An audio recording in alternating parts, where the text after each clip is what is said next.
Can everyone see the screen okay there? Great. Okay. Um, I was looking back through some records and realized with Mates for Kids having our first meeting in October 2021. This is actually our 14th Community of Practice meeting on the road to 2030. Uh, and we're holding these every quarter, and there's probably around 15 or 16 left. So we're about halfway, which is pretty spooky because 2030, when we started, seemed a really, really long time away, but it's actually not very far away now. So I'm very grateful to you all for joining this Mates for Kids meeting. And would just like to start with an acknowledgement that Clan and Mates for Kids are headquartered on the lands of the Wallumattagal people of the Eora Nation here in Sydney, Australia.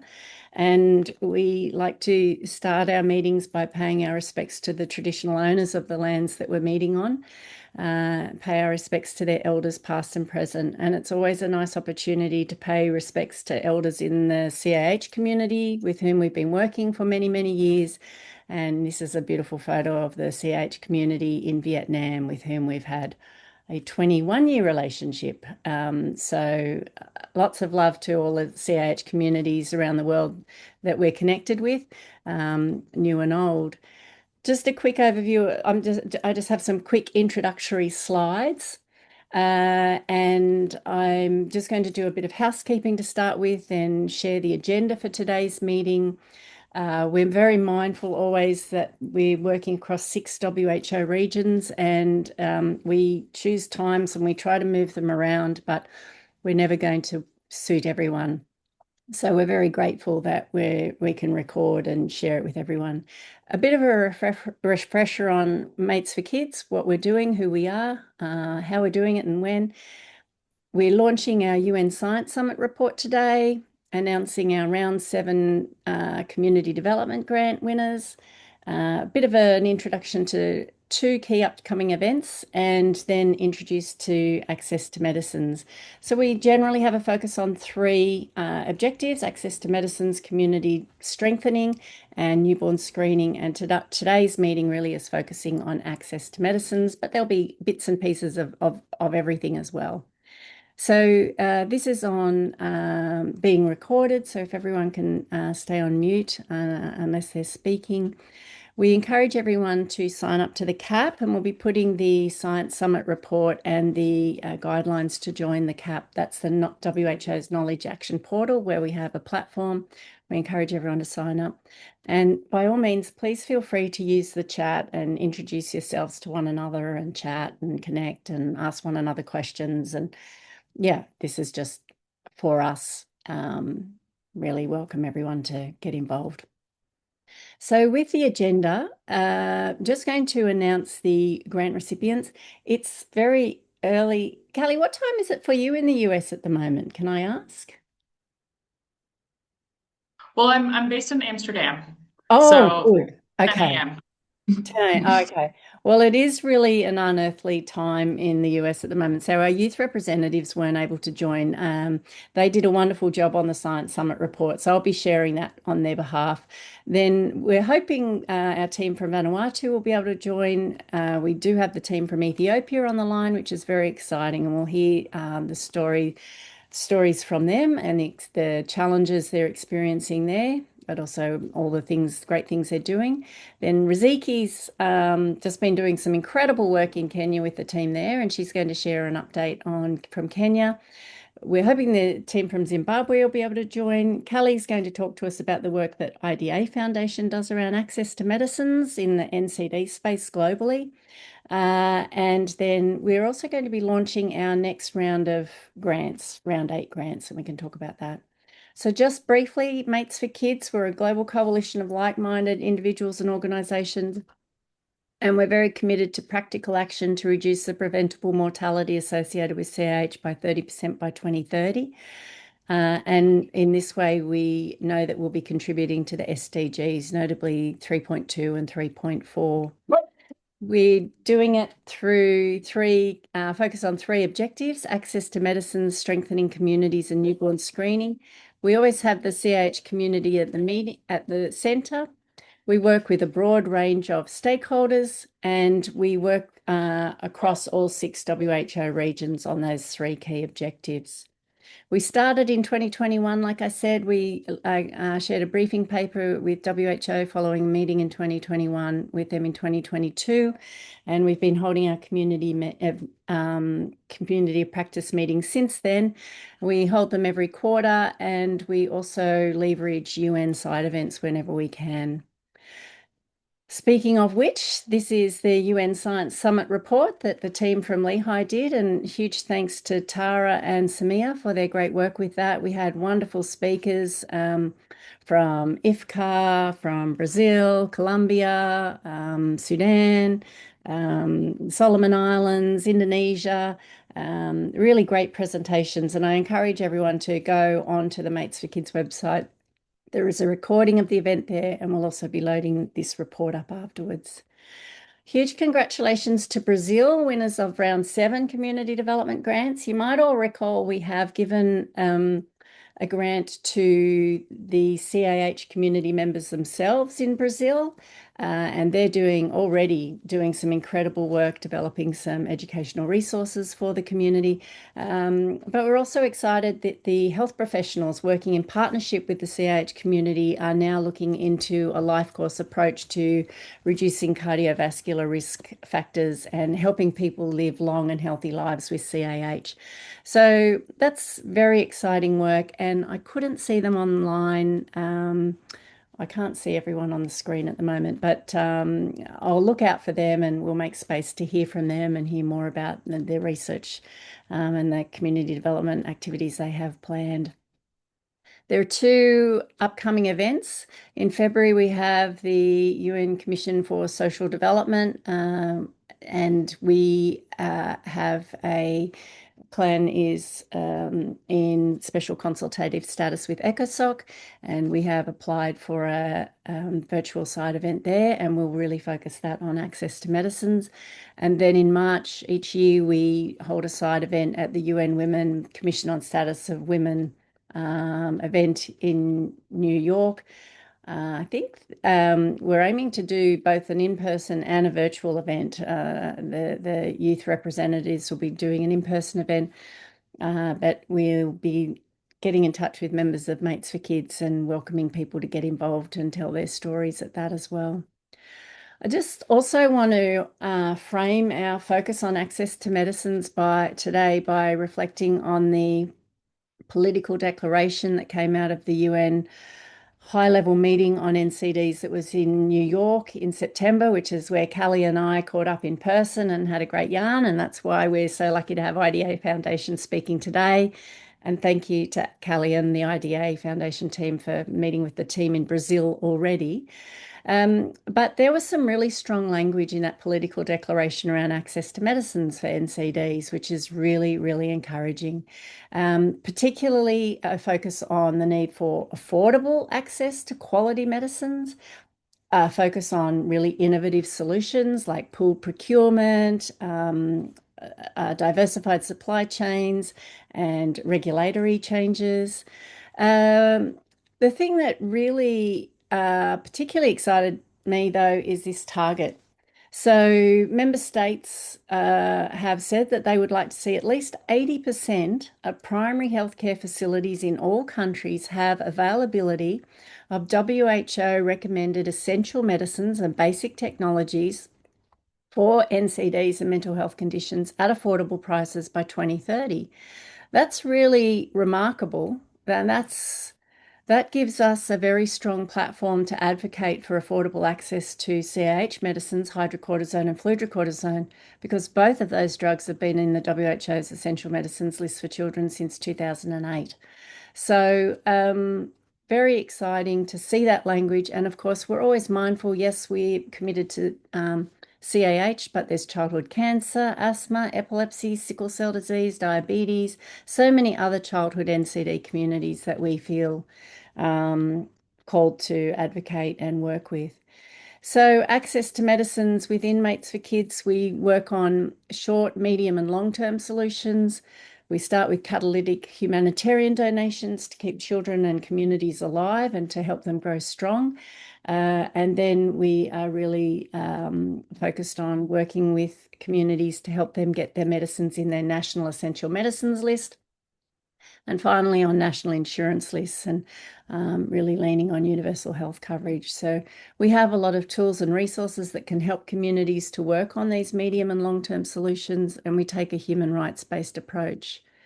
And again, this is just a snapshot from one of our checklist tools that we have around securing those longer term solutions.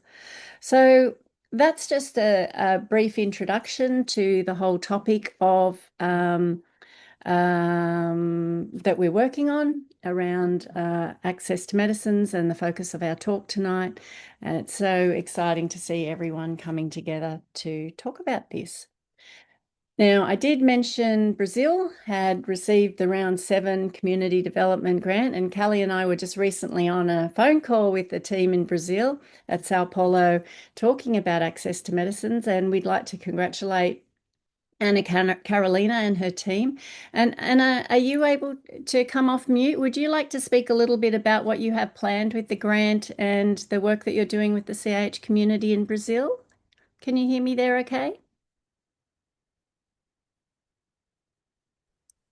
Hello, Professor. Good morning. I'm sorry for my webcam. It's off, but I'm really incredible honor to us in Brazil to receive this grant. I'm speaking on the behalf of the endocrinology team at the university, and we are really excited about this. Our project, I think it brings essential visibility to the cardiovascular and metabolic health of the people with CA. Now that our children are growing with the medicaments and with the correct treatment, we want them to live a long and a healthy life. Now we are looking for something that we kind of didn't were objecting before, that their metabolic health, for them to live many years with health. I think that's it. Thank you so much for the this honor, and we are really excited to work with you on this too. Oh, Anna Carolina, we're just all so excited about the work that the health professionals, the university, the academia, the CH community, the way you're all coming together to drive change in Brazil. And we feel that the entire global CH community will really benefit from what you find and what you learn and the resources you develop. So thank you so much. We're really proud to work with you. Congratulations. Thank you, doctor. And I'm sorry for my English too. Oh my gosh. I'm really nervous. Your English is perfect, and I speak no Spanish. So thank you so much for that. All right, lovely. Now, the first speaker on our agenda, we're very excited to welcome Dr. Walesi from Vanuatu. And she has a really powerful story to share about access to medicines for CAH communities in the Pacific. Dr. Walesi, can you hear okay? Are you able to come off mute?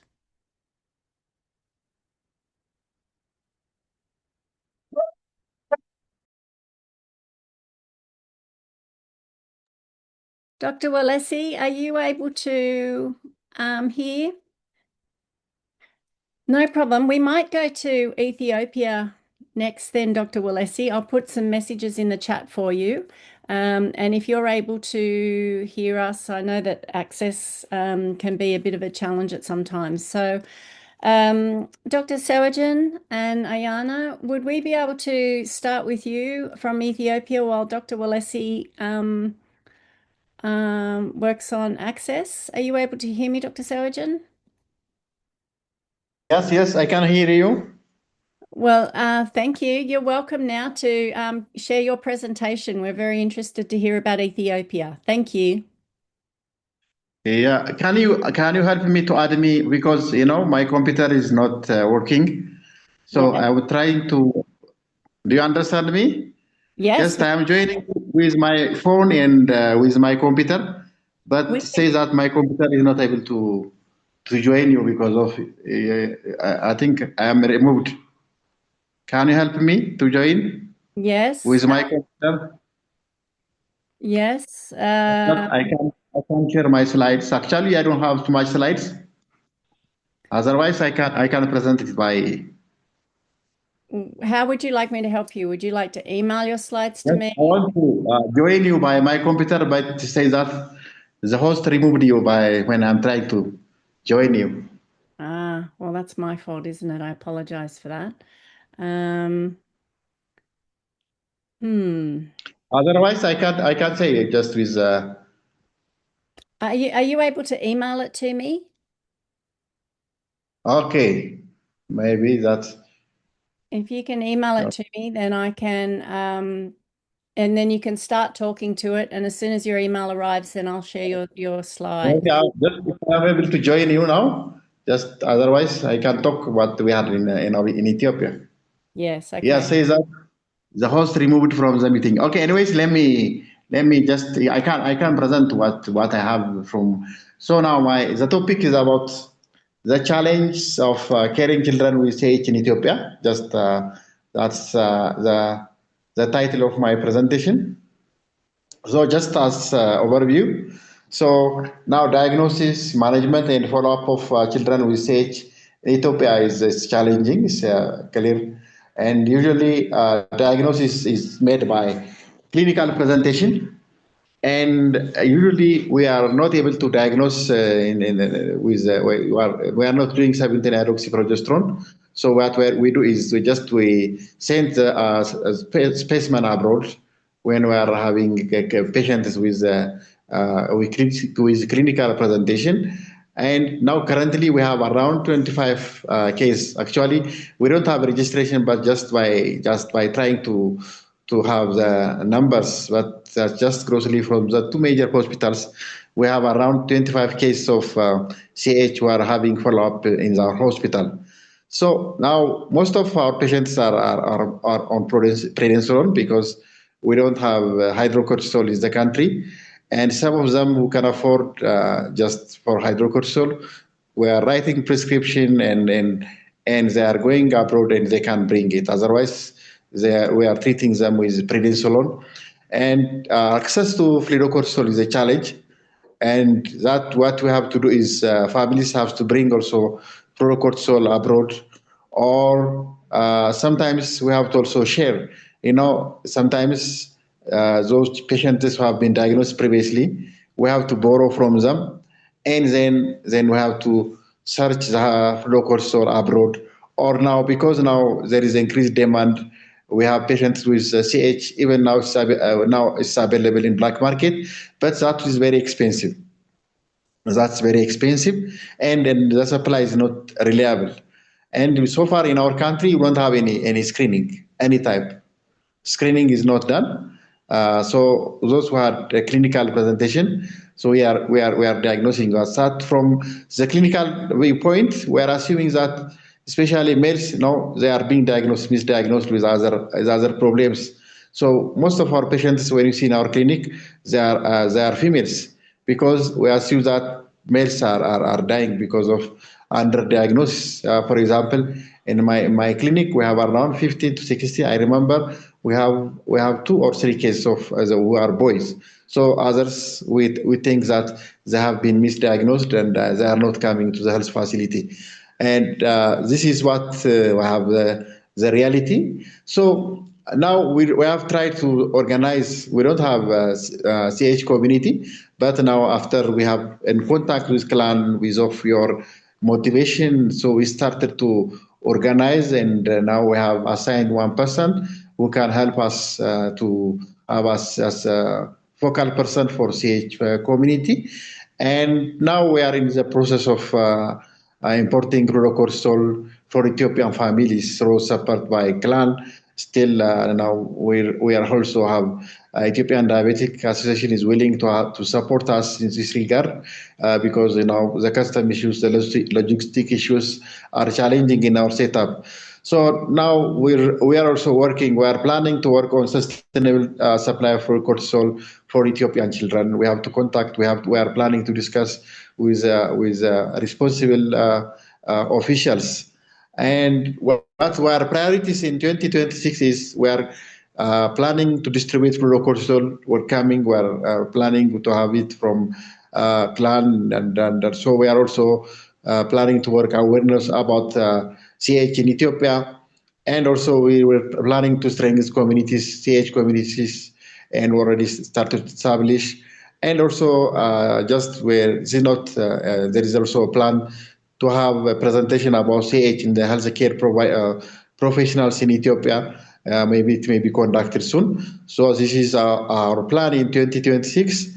So in terms of partners, so far we have the Ethiopian Diabetic Association, where is willing to distribute these medicines, are coming to Ethiopia, and with of course clan as willing to provide us for children with CH to fluorocortisone. So this is maybe sorry for the inconvenience. This is what I have for our setup for Ethiopia. That's really, really inspirational. Thank you so much, Dr. Sewagen. And thank you for being such an incredible friend and ally to the CAH community. We're very, very grateful because we know from experience over many years that CAH communities need health professionals, especially in the early days, to help them grow strong. So we're just so grateful. Thank you for that excellent presentation. I was very interested that 17-OHP is not available. I think that we'll hear from Kiki and the team in Zimbabwe as well. I think that's a common theme in Africa, and yet 17-OHP is in the WHO's essential diagnostics list, although I think it is for no, actually, I think it's for diagnosis and not for screening. So that's something that we can use in advocacy, and it just to share with everyone the really innovative way that they're working in Ethiopia in partnership with the diabetes community who are distributing insulin. So it works really well to be distributing fludrocortisone and hydrocortisone through there. So thank you. If anyone has any questions for Dr. Sewagen, please share them in the chat. But we know you have a busy clinic, Dr. Sewagen, and thank you so much for joining. And as soon as you give us the green light, we will send the Florinef to Ethiopia. We have it. It's actually in the fridge here, so it's ready to go to you as soon as you have customs all approved. Dr. Walesi, are you able to speak now? Are you able to come off mute, Dr. Walesi? Hi there. I'm so sorry. I think I. Oh, no Hi, problem. Kate. Hi, no apology needed. Internet is very unstable, so it just comes and then it just drops off. I don't really know what's going on, but yeah, I kind of lost track of time because I thought it was at 8 o'clock in the morning. Oh. Yeah, I thought it was 8 o'clock in the morning, and then I thought it was this morning, but then it was 8 p.m. So yeah, and then I lost track of time. Time zones. Well, thank you so much for joining. We're really honored to have you. And dialing in from Vanuatu, very exciting. So over to you. Would you like to share your screen? Do you have any slides or would you like to just talk? Either one is okay. Yeah, I have. I just made a very short PowerPoint Okay, please slide, feel so I'll free to just share your share my screen. slides. Thank you, Dr. Walesi.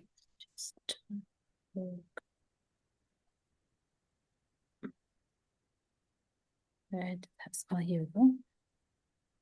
Dr. Sewagen, there's a question for you in the chat from Callie. So I don't know if you want to type your answer in there, but over to you. Thanks, Dr. Walesi.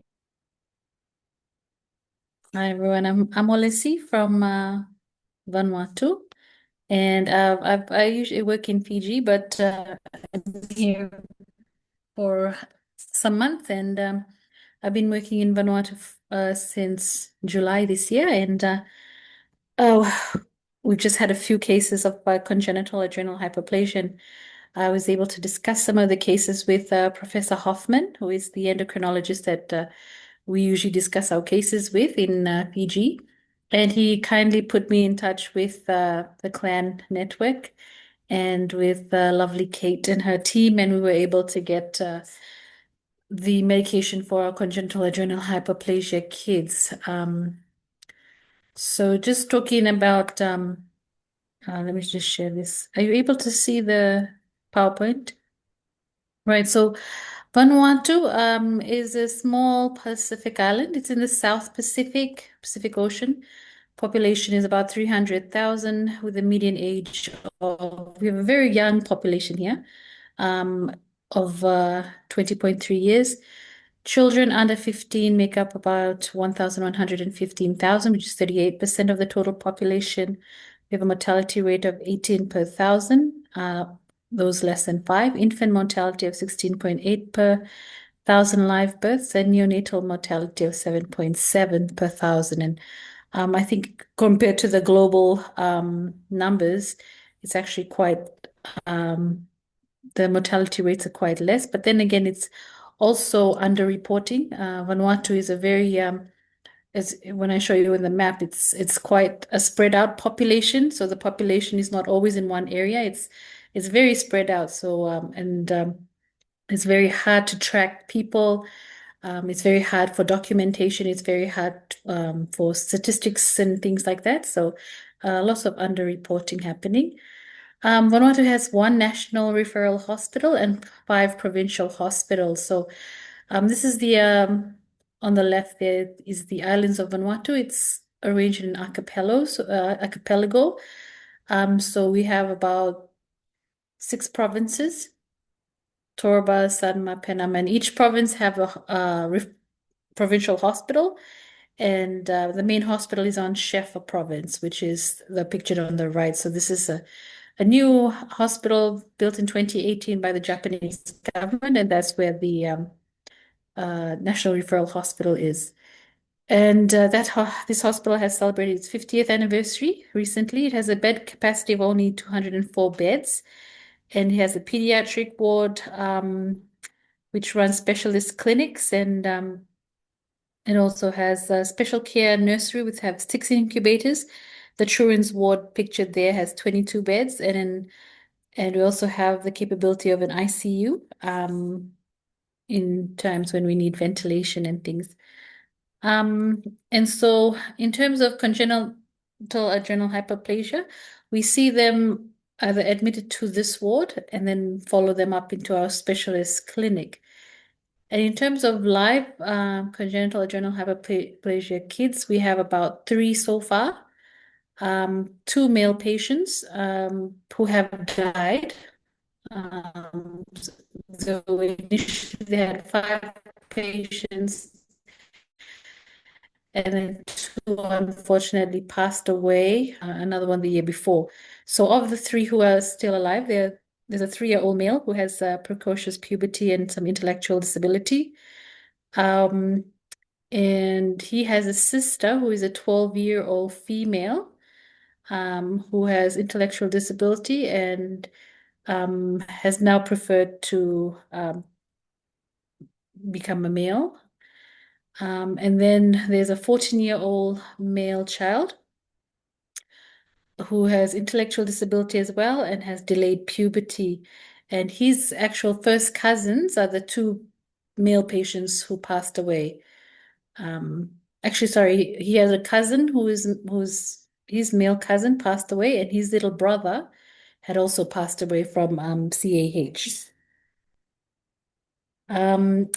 So in terms of the demographic of these patients, so from the 3 patients, 2 are on the island of Malekula. So we have the island of Malekula is on the Malampa province. And then there's this huge big island just on the left there. That's where 2 of our patients are. And 1 is on the Shefa Island.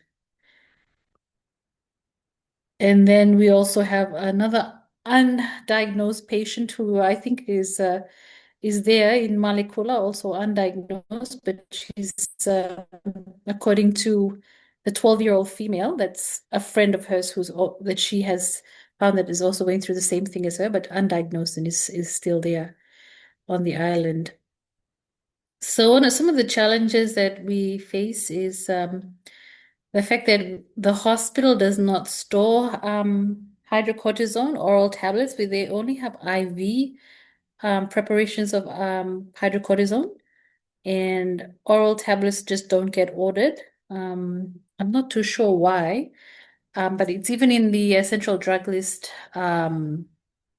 book for Vanuatu, there's no oral preparation, there's only IV. Even in the commercial pharmacies, the retail pharmacies, it's very difficult. We found difficulty just trying to get that into the country. And in Vanuatu, there's only about a handful, less than 10 pharmacies in in the whole of Port Vila town. So a lot of these patients were put on prednisolone or prednisolone.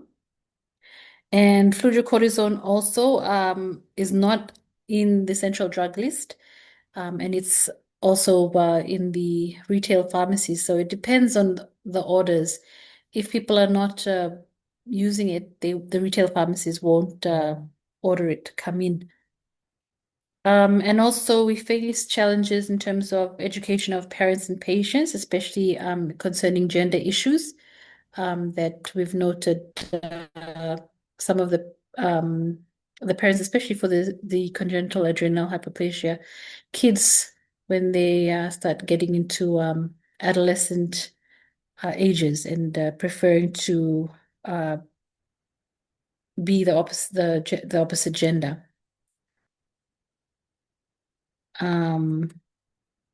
So yeah, I think that's some of the issues that we've come across, and we don't really have a lot of because of the population being so widespread, we do have internet, but not a lot of coverage, and the cost of living is quite high here. There's very little access to proper education for these kind of conditions. And so with CLAN, we have been able to access this much needed medication. So there on the left is one of our patients. So in Malekula, the two kids that are in Malekula, their auntie who stays in Villa came and picked up the kids' medication. And on the left is the medication that was kindly given to us. We really appreciate CLAN's ability to fund us this medication. And they were very, very thankful, because it sometimes, according to the auntie, they would have to wait and see if when the medication comes into the retail pharmacy, and depending on how the kid is, then they would eventually order the medication for the two siblings. And this is our other boy, Amos, whose mum. So his actual first cousin had passed away, and his little brother had also passed away from CAH. And talking with the mum just on Tuesday, she was just saying that her family also come from Malekula, so they were trying to figure out whether or not they're related to the other ones. But our future, well, I was thinking that in terms of future planning for Vanuatu, it would be really good to get an endocrine registry to just document all these cases, because I think, especially in Vanuatu, which has a very small population, and we also have a high, I don't know about the other countries, but we have a lot of intermarriages, and we have a lot of congenital traits that are passed down. And so this little boy here, the endocrinologist had a look at him, I think it was Dr. Siobhan, and she also thought that he had an X-linked sort of congenital adrenal hyperplasia, which was only affecting the males in this family. And so I think doing an endocrine registry, and then hopefully at some point be able to do some genetic testing to help this family. And also, yeah, we just want to get more awareness out into the community in terms of being able to investigate cases, and hopefully getting things, just the basic things, really. Like for these cases, we had to, like, we don't have access to investigations like Guthrie cards and things, which we use a lot of in Fiji, just to be able to diagnose these conditions, and just simple things like that, like those cards could help. And so we were able to do that for him. And yeah, not him, the other boy. yeah, that those are small future plans that we're trying to work with to hopefully set up, because it's only about 3 cases. But I'm sure that there's more, and we need to look for it, because this really impacts their lives. Because this little guy and the other one, they have intellectual disability, and this one is the mom stopped him from going to school for the whole year just because he kept on going hypoglycemic, needing the hydrocortisone IV every time, and then they bringing him in. So it was interfering with his school, even though they tried to put him in school. So he was kept from school for the whole year. And yeah, I feel like it would make a really big difference in the lives of the younger kids as they progress. And that's about it. So yeah, thank you for having the space to talk today about congenital adrenal hyperplasia in Vanuatu.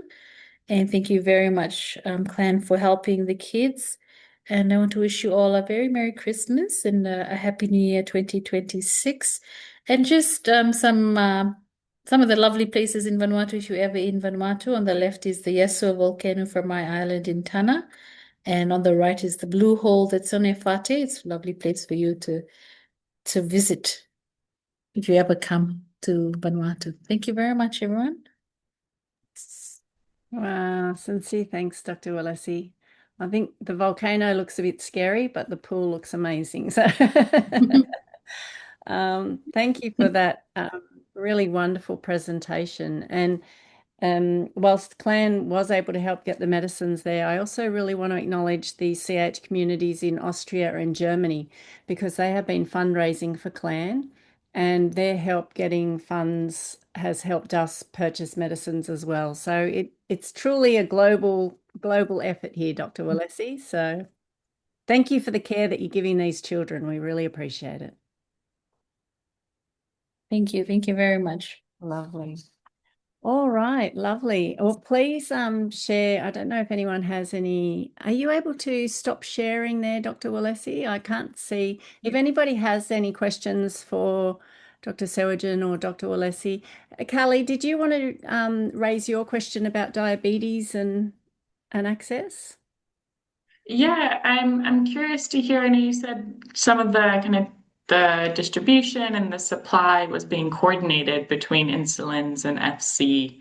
And I just wanted to learn how that's being done, if it's through the public government channels, and how that integration works. I think it's a really efficient way to do it that should be mirrored. Dr. Sewagen, would you like to speak to that? Okay, thank you very much. No, Ethiopian Diabetic Association is well established, and there is a good infrastructure. And the other thing is, it has a privilege to import medicines custom. We are not; they are not expected to pay for custom. For that reason, that's why just I approached them. Actually, I'm a part of that, and then they told me that they are willing to help us on this regard. So because of that, they have well-established infrastructure. They have a pharmacy. They have cold chain. For that reason, that we approached and they are willing to help us. Thank you. Excellent. So it's nationally coordinated with EPSS. Yeah, yes, nationally coordinated. Now this is in the capital. So now here's, for example, for insulin. Now the people are coming to the capital. Of course, we have also branches, but now for the case of fluorocortisone, our plan is just to make it in the capital. So the family will come for the follow-up, and we'll send them to the association, and they will distribute. That's our plan. Excellent. Okay. Clear. Thank you very much.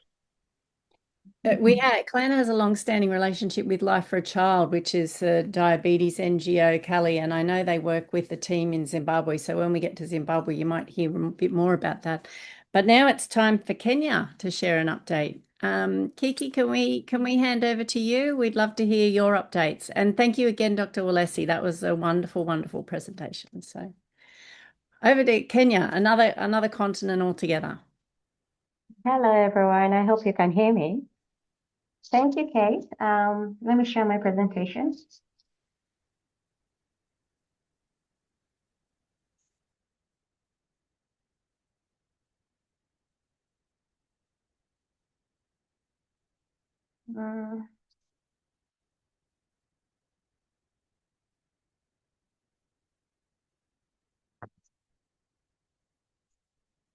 Okay, so the theme was scaling newborn screening, Kenyan update, learning from the recent webinars that we did. My name is Riziki Chumbo. I'm the founder. I'm the co-founder and president of Magic Foundation Africa. So about us, Magic stands for Major Aspects of Growth in Children. The Magic Foundation is a registered charitable nonprofit organization that supports patients with different endocrine conditions. And we aim to spread awareness of the importance of observing and monitoring children's growth. We are a patient advocate organization, and we support different conditions, including congenital adrenal hyperplasia. So we are thankful also to partner up with Kate and Clan Child Africa and Clan Child Health to bring changes to this condition, since it's normally not talked about in Kenya. So we opened a CAH support group to support patients with CAH. You can find us on the Instagram at magic_CAH_support. With this, like I said, we are working together with Clan and also with Pediatric Endocrine Society of Kenya. Those are specialists that are in a position to assist the patients who are going through this condition. And then also we are happy to say that we are working with Meet for Kids. So our latest accomplishments we did so far, we were able to come up with the medical alert cards. This can help the children in case of stress dosing. And we thought that it's ideal to have the name of the patient, the date of birth, the diagnosis, the emergency contact. But also they suggested if for the kids, they can have like a bracelet, since they easily can lose the cards. So that's something also we can look forward to bring change. I think the bracelet bands can work effectively for kids because they are very young, and I don't think the card, it helps, but for the kids, I think that one is more manageable. And also, I think it has helped so many patients, especially the kids going to school or different institutes like churches. So at least the person next to them, they're aware of what's going on and they can act quickly. So the other thing, we were able to do translation of the CAH flyer. Initially, it is in English. So we worked together with the PESC team, and we came up with the CAH flyer, and I want to thank all the people who have helped us, all the organizations that are in support, have supported our work, and have created time to be part of this wonderful project. So I thank you, and I think everyone will be in a position to access this information in all languages, which is applicable to them. So thank you so much. So the other thing, after the CAH flyer, we did the distribution to different hospitals. Most of these doctors are endocrine doctors that are really specialized in that area. So among them is Dr. Laigon. We have done so much webinar with him. We did the distribution at the Mata Hospital. Also, they have a section for kids with different endocrine condition. And the fact that I was able to meet with them, I was able to share online where they can be able to reach doctors that can be in a position to assist them with those conditions. And then the next photo now is for Kenyatta Hospital. This is the largest hospital in Kenya. This is a national referral hospital, and I was fortunate to find all the doctors, actually half of the PESC team.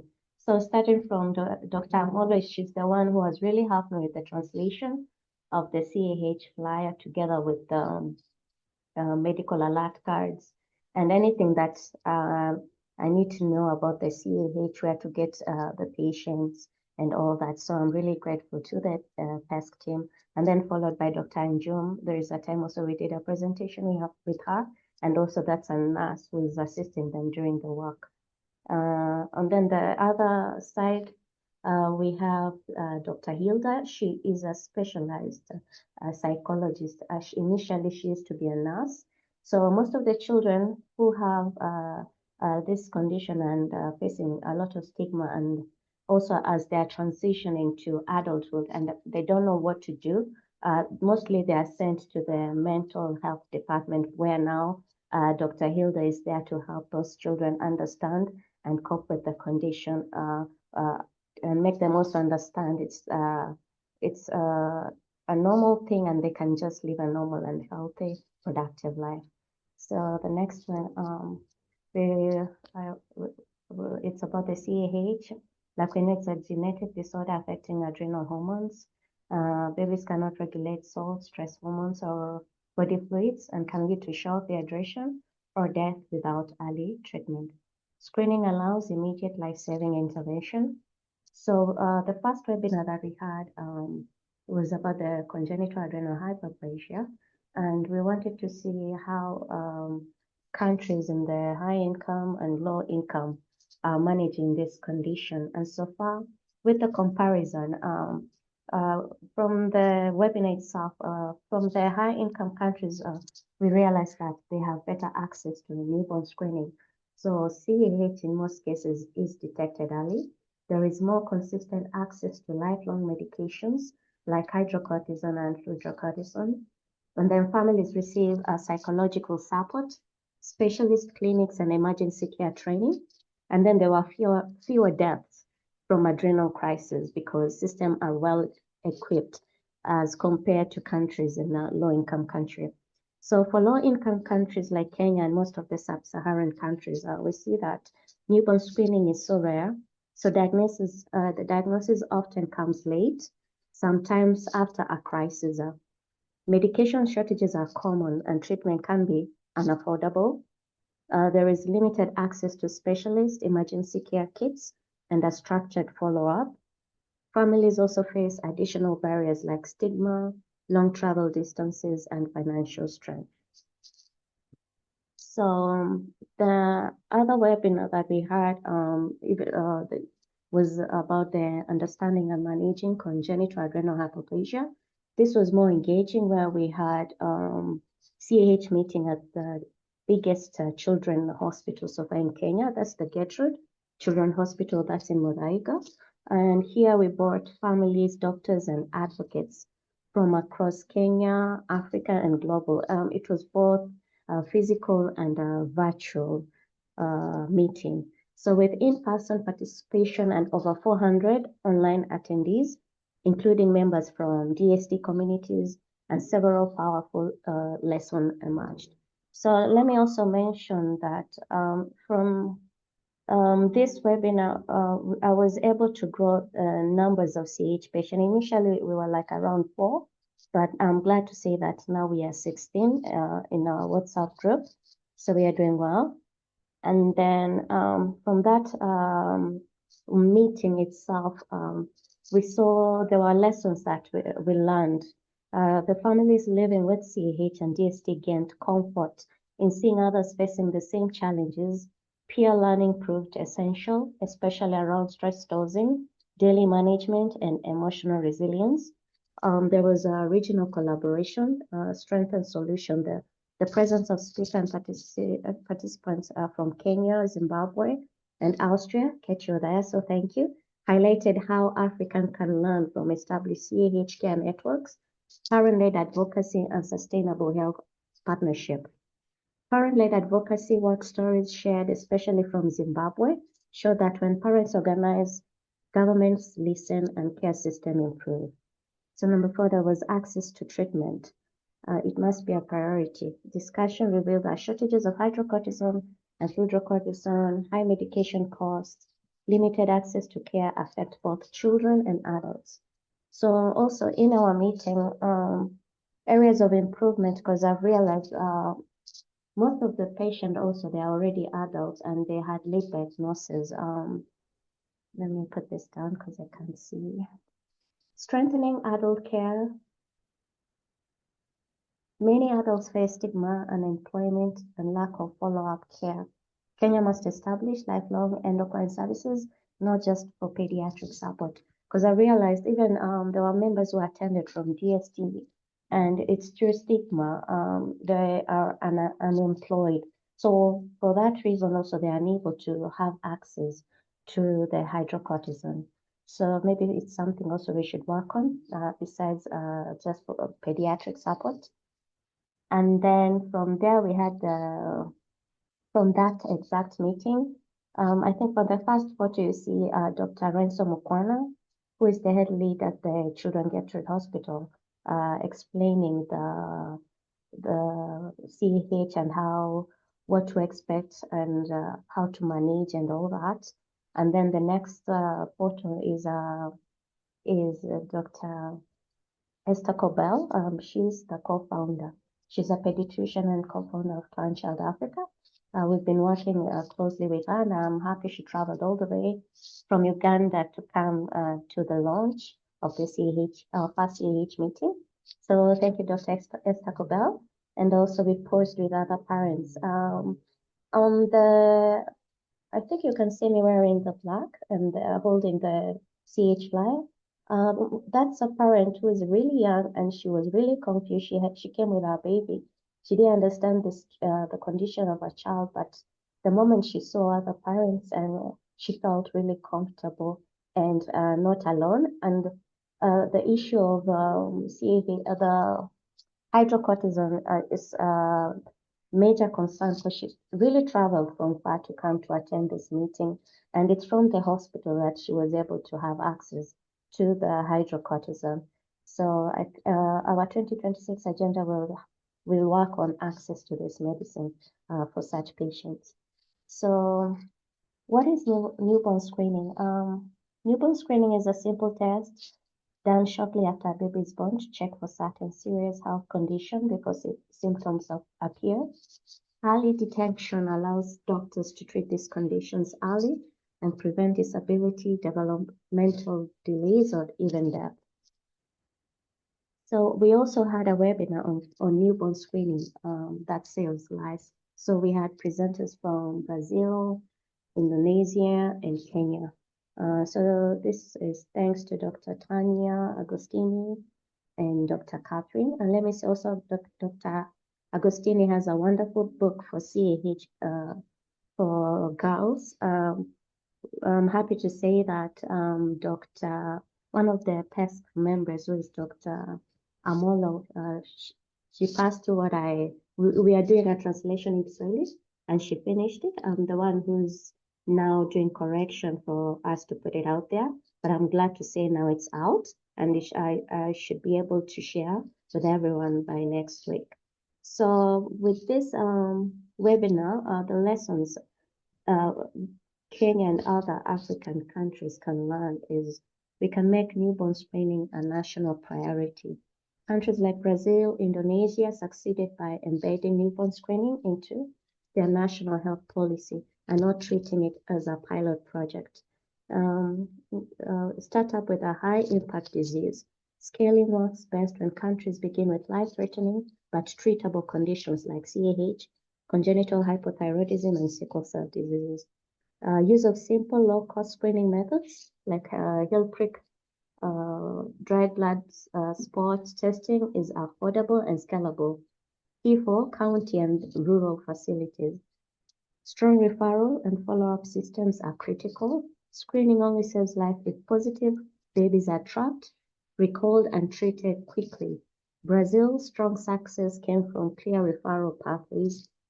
And then there is trained frontline health workers.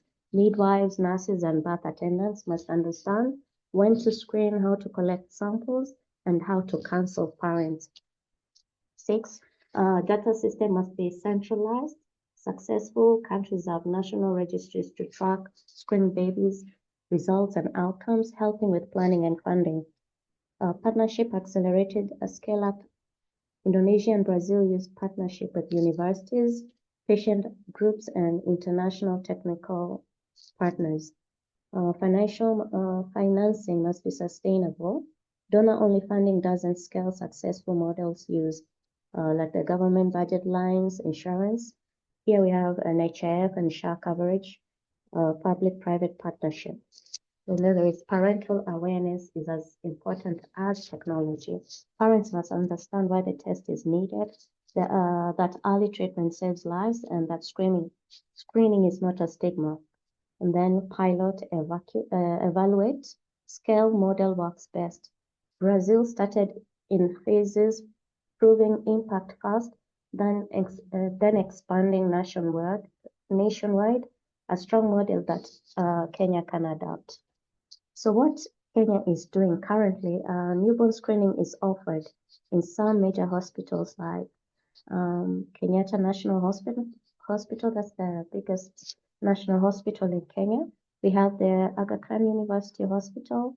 We have the Gertrude's Children's Hospital. And then we have the Jaramogi Oginga Odinga Technical and Referral Hospital. They just launched a sickle cell screening in Kisumu, and then some private laboratories. So screening is mainly for actually most of these hospitals, specifically Aga Khan and Gertrude, they do screen for congenital hypothyroidism and even the normal newborn screening. But for Kenyatta, they mostly do for hearing screening. And for the rest that I've mentioned, it's upon request. So these are areas that can be improved. So what needs to turn the plan into reality?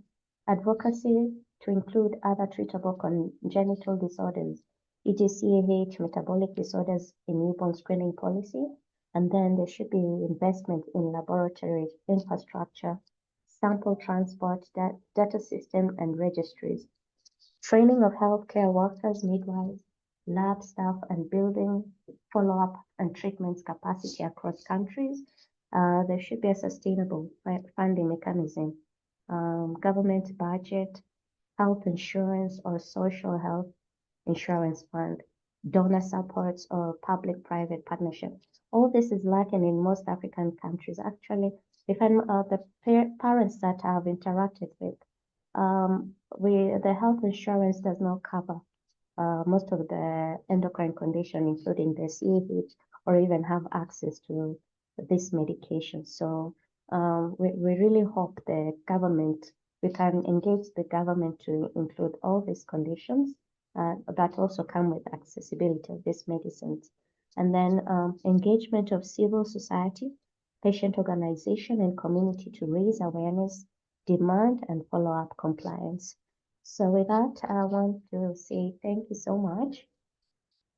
I want to wish everyone Merry Christmas and an awesome 2026. And I want to thank everyone, including Kate, who has made all this possible. So thank you all. Wow. I think we're all in awe, Kiki. You are incredible. Thank you. Kiki is just changing Africa, people. So, wow, starting with Kenya, but just having a ripple everywhere. We just can't thank you enough. You're incredible. I think you're a force of nature, Kiki. I take my hat off to you. Every time we catch up with Kiki, she has more incredible news. So, thank you for everything you're doing. Thank you. Kiki comes to this as the mother of a child with a chronic condition that isn't even CAH, and she gives so kindly to the CAH community. So we are very grateful to you, Kiki. So thank you so much. Thank you. Thank you. All right. We have now a wonderful update from Zimbabwe, and I have the slides here from Dr. Priska. So I am going to share my screen. Can you hear me okay there, Dr. Priska?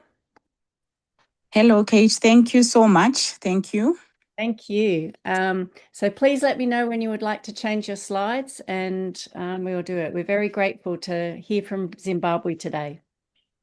Thank you for inviting us. I'm here with Trudy. I saw Trudy's online. I'm also here with Harriet. I'm sure maybe there are some other people on the call, but thank you for inviting us. And it's always amazing to be in the company of people who are doing exactly what you're doing and doing it even better. So well done to all the presenters. It's been quite enlightening, and it's also refreshing to know that we are in the same boat, swimming together. And I'm identifying with some of the issues that Ethiopia and Vanuatu and Kenya is having. But it's also nice to see that people are really working very hard. So I come from Zimbabwe, Zimbabwe in sub-Saharan Africa. We are about 17 million, and I work in one of the major hospitals. So there are about 5 major hospitals in our country. So I work in the one of the major hospitals in the capital city of Harare. You can go to the next slide. Our hospital is named after our former president's wife, Sally Mugabe.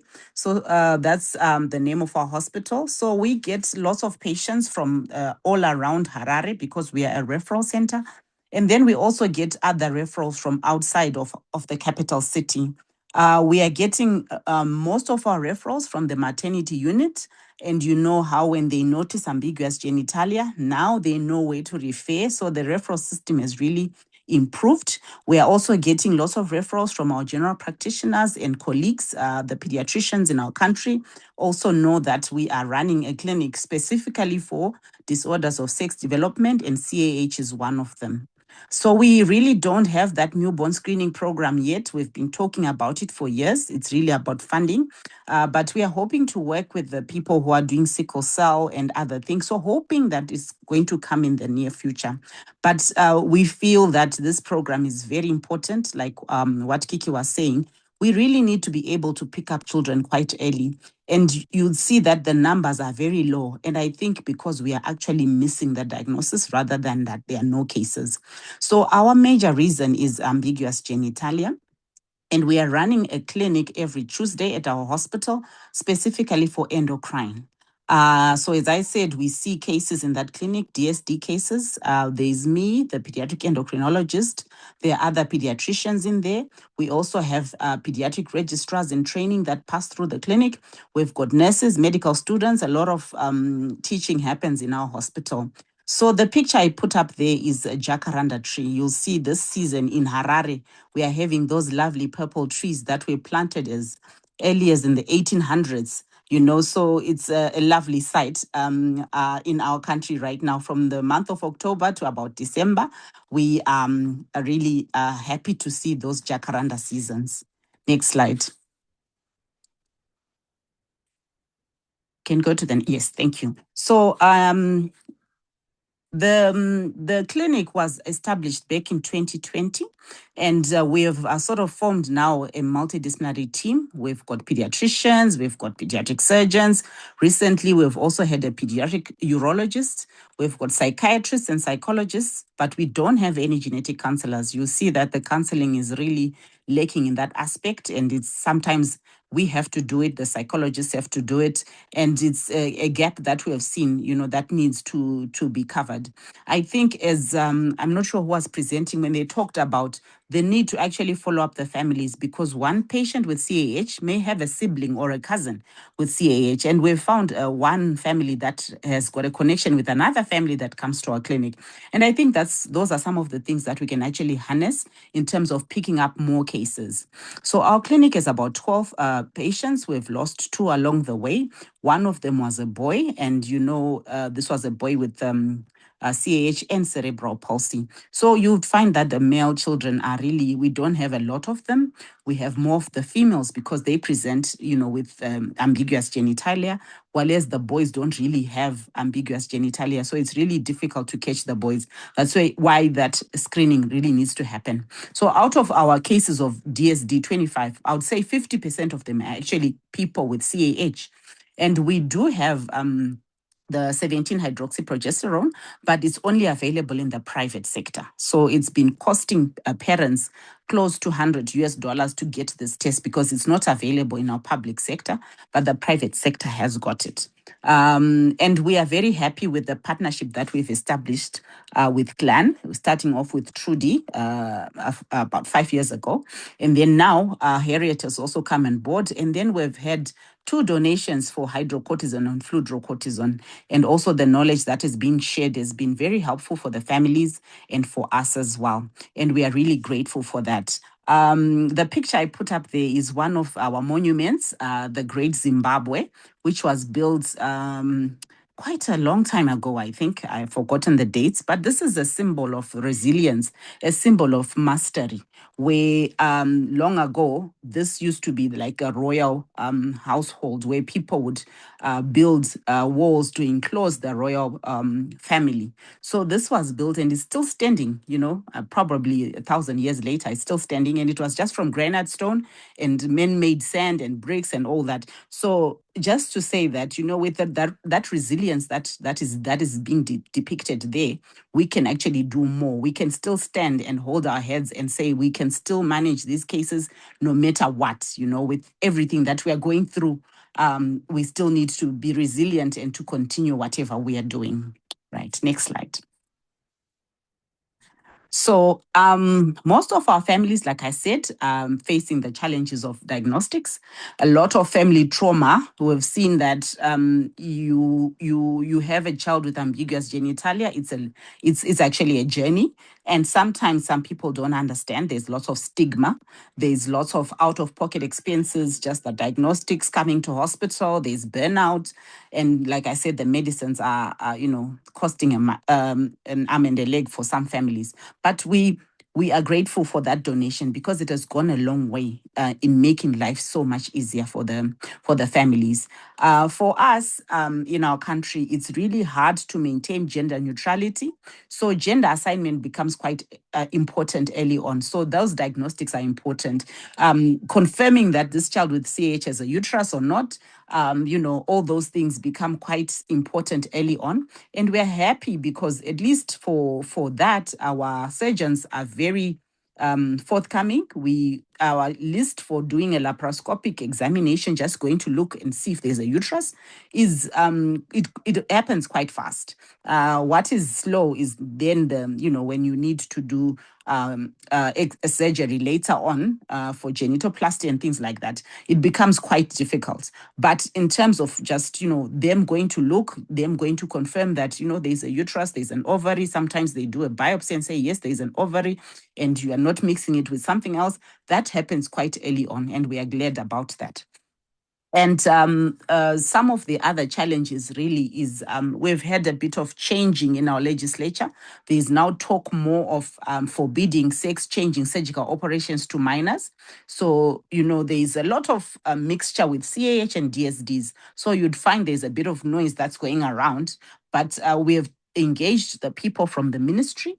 I'm glad to note that they are now more receptive. They want to know more and what it means for a child with CAH. When do they need their surgery? What is the best thing to do for them? So we've been talking like that MD team, multidisciplinary team that I've been talking about. We've been talking about putting out policies for children with CAH and the need for their surgical operations as well. Sometimes we can't wait until they're 18 or 16 to decide. We need to work on that. So it's been something that we've been talking about quite recently. Next slide. Right, and we've had some successes. Like I've said, we've established a unit that is dedicated. We have more awareness among our health workers. Now the referral pathway is almost easier. It usually comes through us or comes through the surgeons. We've also established that team that I'm talking about. And then the recognition at highest level of the work that we're doing and the need to formulate policies that are in the best interest of the child. And our links with Clan, we are very glad about that. And the support groups that have formed across the years. And also that, hydrocortisone is in our national formulary. It may not be available in the pharmacies, but it's there in the formulary. But the fludrocortisone is not yet there, so we are working on that as well. So there is our mighty Victoria Falls that we share with Zambia.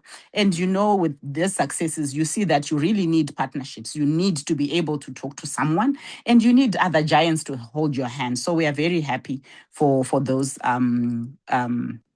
partnerships. So I think I just have a few pictures left. The next slide is our very first CAH workshop. Well done, Trudy, where we brought together families, and I'm sure this is ongoing, and the work that they've been doing, the amazing ladies. And then the next slide is just our recent Pediatric Association conference that happened in September, where our agenda was really on bridging the gap in pediatric care and a focus on non-communicable diseases. So in this conference, of course, I talked a lot. I talked about diabetes, I talked about DSDs, I talked about a lot of endocrine conditions, and putting out into the limelight that people should know and what we are doing. And we continue the fight for CAH and other conditions. Thank you so much. I'm going to allow Harriet to say a few words.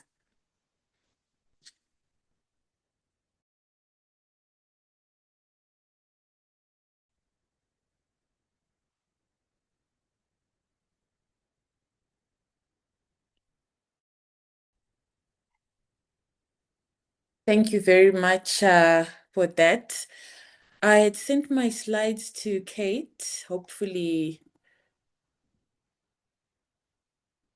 you managed to see them, Kate.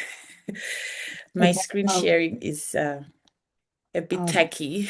No problems. I'm getting them up now. My only problem when I'm sharing my screen is I can't. Now let me see. I think I have to end this show. Oh gosh, I hope I don't end and leave altogether. Okay, great. And now I have, yes, your slides here.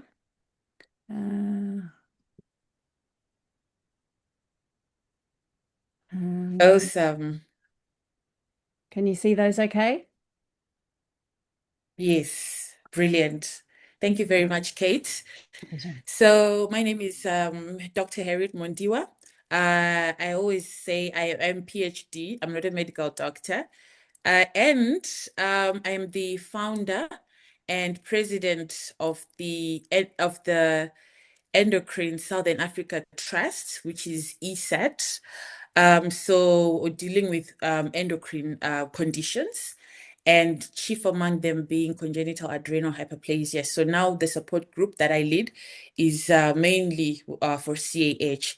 So in regarding the humanitarian donation that we received, which we are still grateful for, we received it from our partners, Clan, Austria and Germany. Thank you very much for that. And we managed to relay our thanks to all of them. And this donation managed to cover 10 families, which is a lot for us. And this was for a whole year.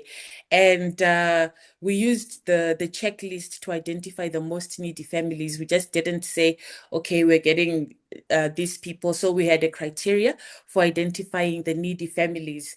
And however, in the long term, we're advocating for patient-led representatives in the medicines committee, which is something that I will highlight later on as I go through my slide. We can go to the next slide, please, Kate. Thank you. So the current challenges that we have regarding medicine, I think the first one is medicine accessibility. So hydrocortisone and fludrocortisone have not been included on Zimbabwe's National Essential Medicines list, despite being listed in WHO model list. I'm grateful that Dr. Machikanga mentioned that hydrocortisone has been included, which is different from fludrocortisone, which has not been included. So that sheds more light to the current progress that we are in. But at the same time, I think the exclusion itself of even fludrocortisone necessitates expensive imports, making these life-saving drugs unaffordable for many patients. And the other thing is the current challenge is the lack of a representation.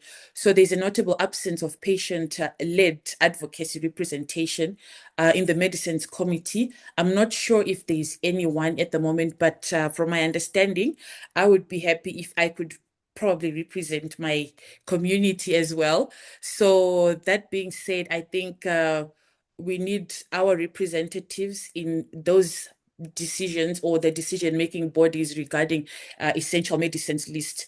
And also, so this lack of direct patient input means policy decisions may not fully reflect real-world needs of patients requiring specific medications as well.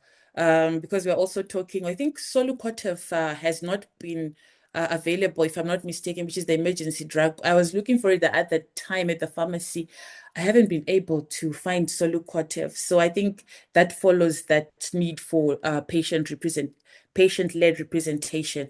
And then also coming to donation dependency, if we are so much dependent on donations, then we do have significantly reduced costs, which we are grateful for.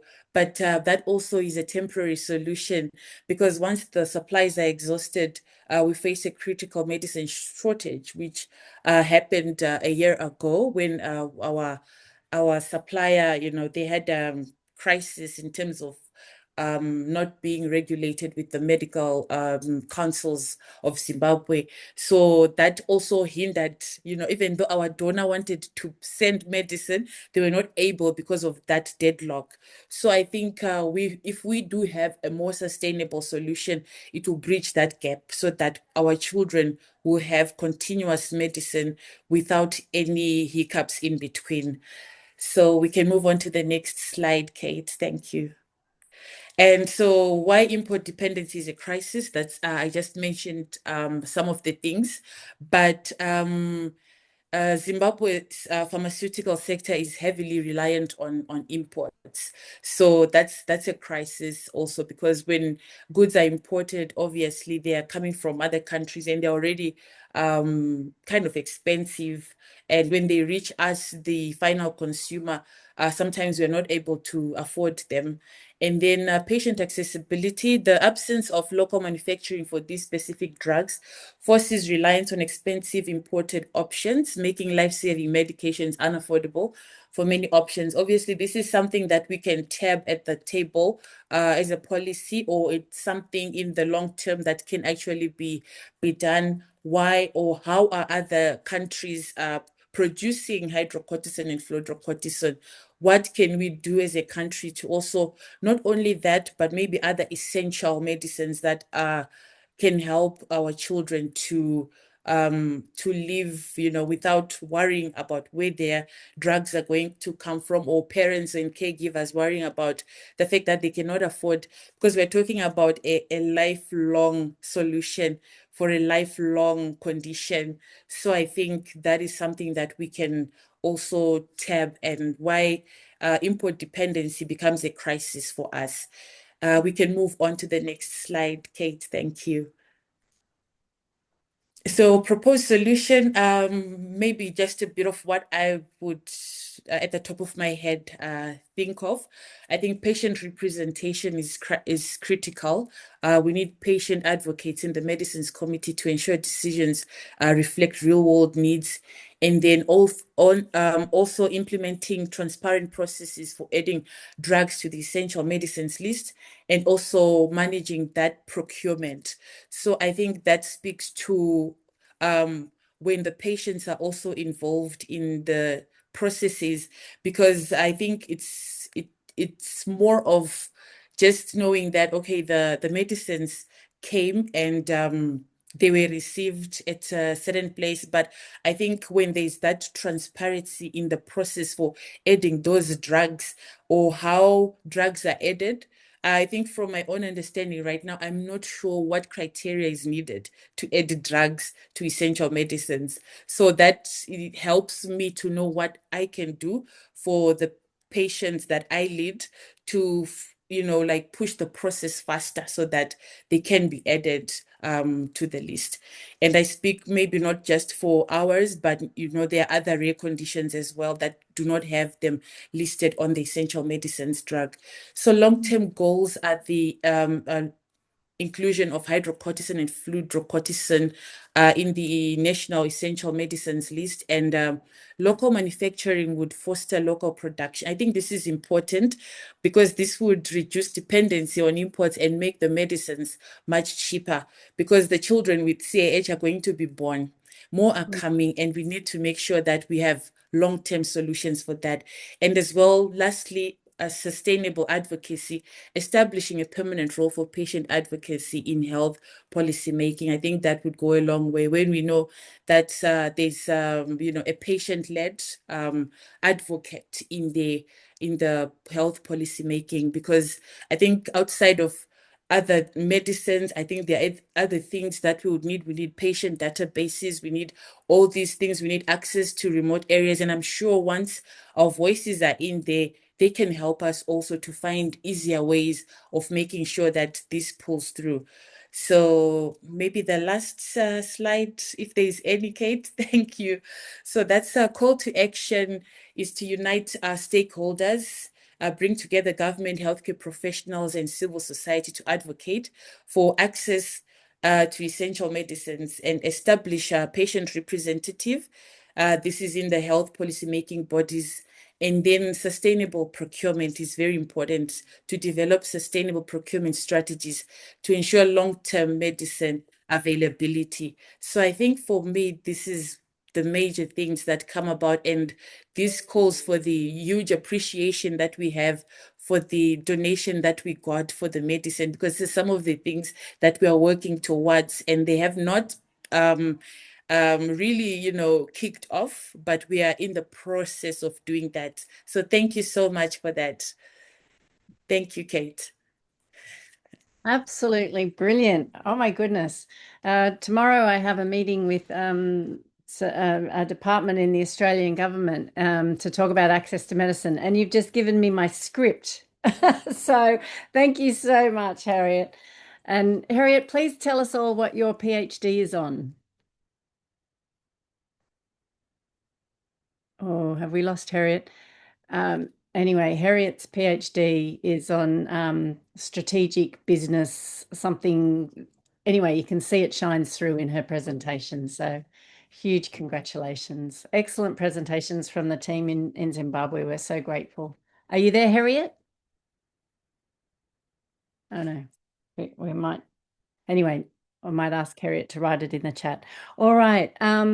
From Africa to Europe, Johanna. Johanna. Oh, so you there, Harriet? much for that. Okay.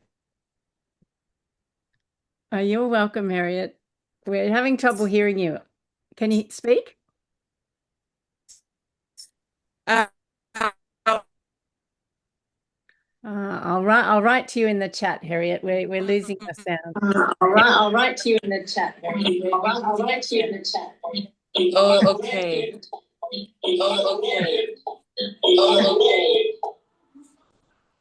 I can hear you now. Oh. Sorry about that. That's okay. Can you tell us the topic of your PhD, Harriet? Okay, so my PhD is profitable revenue growth strategies in VUCA environments. So I was looking at volatile, uncertain, and complex environments. So mine is a PhD in strategy. How lucky are we? Lucky are we? Yay, Harriet. Okay. The CAH community gets stronger all the time. All right, Johanna, over to you. We'd love to hear from you. And we just want to start by saying thank you to the German CAH community, because we've just felt so much support from Germany and Austria in the work Clan's been doing donating medicine, and really can't thank you enough for the work of CAH International. So over to you. Thank you so much, Kate, for the lovely words. And also thanks for all the previous speakers. I was really, really impressed by all your hard work you're doing, also in face of these enormous challenges you're facing. Truly, I'm in awe. I'm really, my deepest respect to your work, truly. I just, let me share this presentation quickly. Should come. It's just a couple of slides, just giving you a quick overview of what we've been doing. Can you see it now? Yes, okay, perfect. So yeah, CIH International, Kate, you asked me to talk a little bit about our view on the power of international cooperation. We've actually started, I just realized that when you were giving your overview on Mates for Kids in the same year, 2021, we started our first discussions. For us, it was the talking point for us was that we were facing legislation that was coming up in Europe, in some countries in Europe, talking about a surgery ban for young girls, and that got representatives from the German CAH club and the Austrian CAH club talking and seeing, okay, given the fact that CAH is a rare disease and just seeing one country, we're just not enough people to really be able to advocate efficiently against something like that, or just not even advocating against it, but just making the voices of the CAH community heard and the perspective of the CAH community heard. We weren't enough, so we started thinking, okay, we need to see it in a bigger picture, need to cooperate internationally. And we started kind of with the Eurocentric glasses on, like we're just Germany and Austria, and then quickly gained the support of CARES Foundation in the United States, and we've been working in that constellation since the beginning. So the surgery ban was our starting point, and we then started thinking more, okay, this is one topic that concerns some countries, especially in Europe at the moment, but what are the actual topics that are other, like the rest of our community globally, internationally, is actually struggling with. So we're trying to reach out to as many people as possible that we could identify around the globe. That's how we got to meet Kate as well, how we found Clan. And we quickly realized that surgery ban is really only one topic amongst others, and there are way more pressing topics for the international CAH community, and above all, which we've heard so much about today as well, access to medicines, but also access to research, to make all the research that's been done in different parts of the world accessible to all of us, the entire community. And then obviously the work Kate is doing with community building, but also education and awareness on a more international scale. So what we've been doing since we started is, well, to be honest, we were trying to, when we saw the whole tableau of topics that would need to be tackled on a global or international level, at the beginning we wanted to do it all. You know, we're thinking too big, and we're organizing it in working groups and really identifying the big topics and really jumping on it. But we quickly had to realize, okay, we have to do it step by step. And so what we've been doing since the beginning is that we've had 2 to 3 CAH International community meetings each year, where we always highlighted one topic that is important for the community. In our last meeting, that was, for example, a quality of life study that it CARES from the States, like the CARES organization that is headed in the United States, was doing globally and presenting this. But we also always have, or another one, I put this down here, was a registry for CAH patients. We heard about that before as well. That was built in Europe, but also thought, like we were discussing, how this could be broadened up internationally. What is important to us and has been important since the beginning is that we always include community updates in our meetings. So last time we had the honor to have Harriet with us, who's also here, I saw. Yes, we heard from her as well. And thank you for that, for giving your wonderful presentation at our last meeting as well. So this is something we have been doing since the beginning, and just wanted to give you a quick overview of what our main topics at the moment are, where we are putting our efforts in. We're still working a lot, and by we, I mean actually Marika, who couldn't be here today, who's been very, very behind this topic, and she's put so much effort and heart into this topic to really get the perspective of CAH patients into all these legislations efforts that are being underway in the EU. She's had statements written up in cooperation with other countries, trying to get the Human Rights Council to include a CAH patient perspective. And unfortunately, there has been a panel discussion where not all of, or really just some aspects of the CAH perspective have been included, which has been a little bit, well, yeah, sobering. So to say, but we're on it, she's on it, and this topic is ongoing. And I think it's a topic that currently affects the European Union a lot, but as we heard from Zimbabwe as well, these legislations are underway in many countries, and it will increasingly become a topic in other countries as well. So what we're trying to do is really not fight a ban, a surgery ban, but really make the perspective of CAH patients heard, and also in this discussion about intersex versus DSD. So this is a tricky topic, a very emotional topic from times to times, and yeah, but Marika's doing a wonderful job in really representing CAH patients' perspectives here. We have another, we actually had an addition just recently who joined our team for CAH International from France, Laura, and she's been working on a topic to make pretty promising medication more broadly available. In particular, we're talking about Efmody here. It's a new drug by Neurocrine, which is kind of it's a modified release form of hydrocortisone that's designed to copy the body's natural rhythm of cortisone. So you kind of don't have these peaks in the like the peaks in the morning and the dips with that you always have when you just like punctually, not punctually, sorry, just give hydrocortisones 3 times a day. Then you don't have this natural rhythm, and especially in the morning, that turns out to be problematic for many patients. And we do realize that this is kind of a luxury problem that we have here, because it's improving.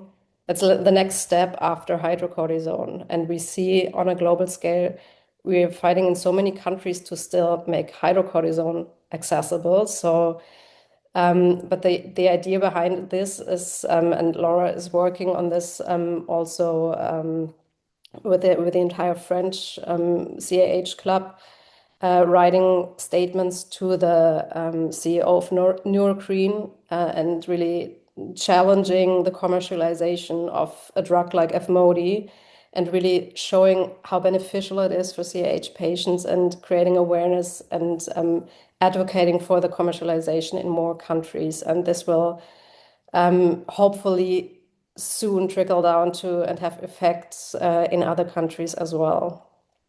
And yeah, our third thing we're working on currently, or always whenever we can, to be honest, is when we have the honor, I have to say, the honor to be able to support CLAN's community building efforts. And it's really a privilege for us as well to be able to contribute with that.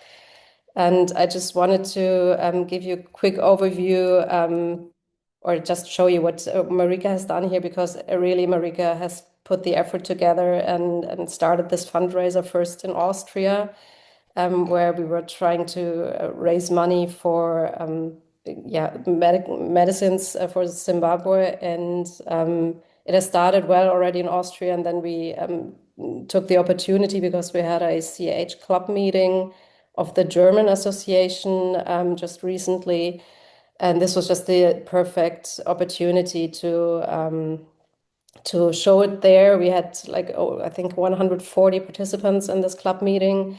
The German club is pretty big. There we have some non-active members, but it's already pretty organized, and we have a couple of hundred members on the German club already. So this was a good opportunity to just show, okay, this is our CH community. This is happening in other parts of the world. So please be aware of your privilege, to be honest. Because honestly, like, I'm a mother of a child, a boy who was born in Germany with CAH. And obviously, my first question was, is he going to be safe? And the third or fourth question that comes to mind, okay, how is this in other countries? I mean, in Germany, I have a safe healthcare system. I know I can get hydrocortisone. I know I can eventually probably also get FMODI for even better support for my child. And he's thriving, he's doing great. And seeing how privileged we are in this situation, just coincidentally being born in Germany, this is, I think we also have a responsibility there to just be aware of our privilege and try whatever we can to, like, honestly, it's the least we can do to try to find ways to support the rest of our community on a global scale. So that was fortunate, really, that this worked so well. I mean, you can see I hope you can see it here. There were over 5,000 euros donated, and obviously the people who can relate to this topic the most are the people who are also affected. You know, like, it's a rare disease, not everybody knows it, and if you know it, if you have been in contact yourself, you just know how important this is, and I'm happy it worked so well. We have done just because that's the moments where we really thought, okay, something is actually happening. We have had luck with Sri Lanka fundraiser as well. We could help there a bit, and that was wonderful as well, that we could, like, temporarily really support the development there.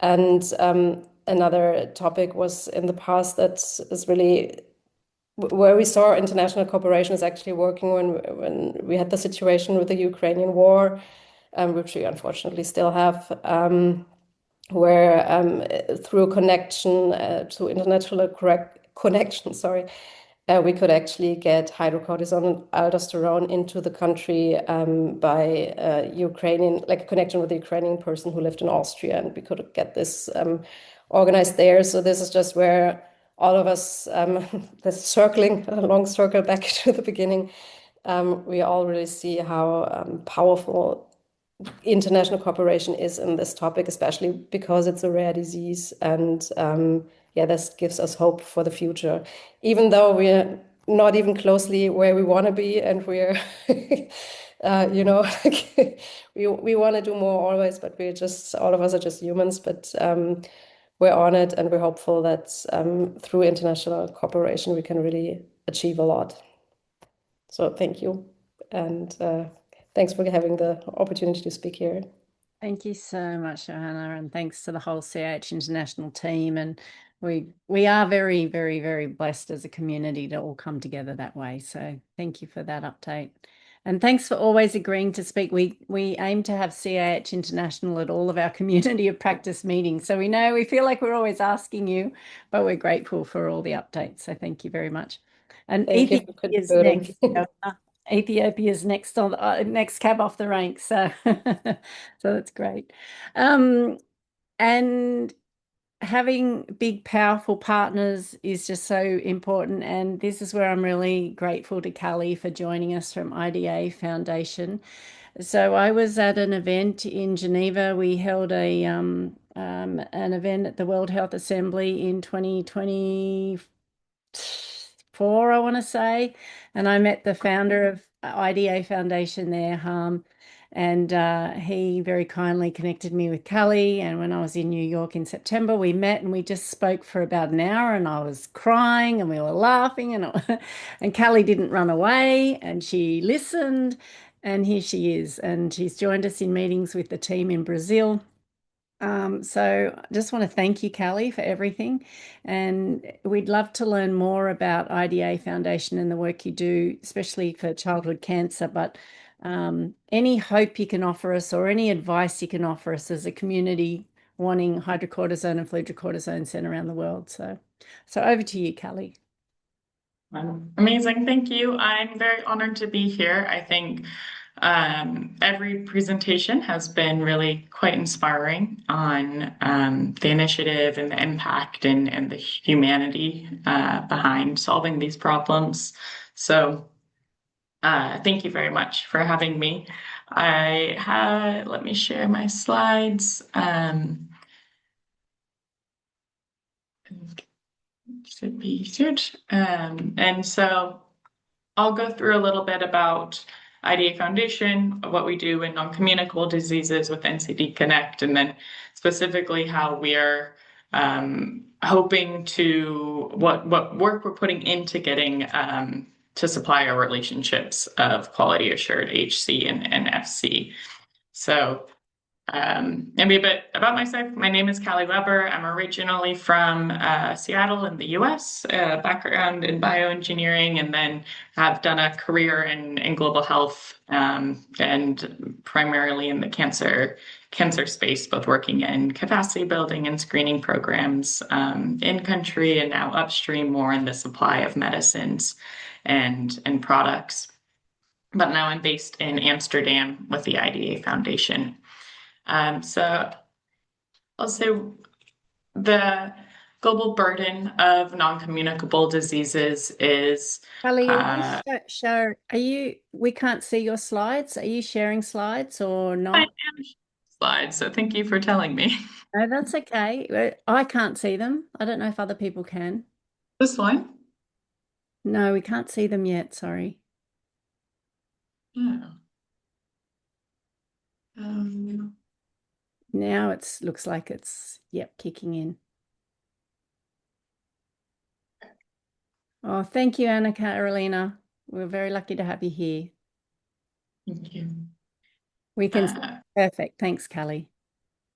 Perfect. So just to address the global burden of non-communicable diseases is incredibly high, and it's also growing really rapidly, which is part of our call to action of this is where the growing burden is, and this is where 70% of that burden is in low and middle income countries where the access to products is not where it needs to be, or even close to where it needs to be. So that's kind of our initiative of IDA into getting into the non-communicable disease space. But we are 50 years old as an organization. We're founded by a group of pharmacists in Amsterdam in the 70s who saw the gap in access to medicine and wanted to tackle it from a supply chain side of the solution. And so that's really core to our mission. Still, we're a not-for-profit, so we're a social enterprise in that we want to provide access to essential medicines, products, diagnostics, quality assured. Quality is a really critical, important point of the work, and at fair prices. So I won't go into too much detail, but just with the strategy and the goal as an organization to contribute to universal health coverage globally, strengthened local capacity, as well as sustainable supply chains, looking at both the planet and people and mission purpose aspect. So in IDA, we're about 200 employees. We're split between Amsterdam and Mumbai, and then we have our warehousing in Dubai, so centrally strategically located.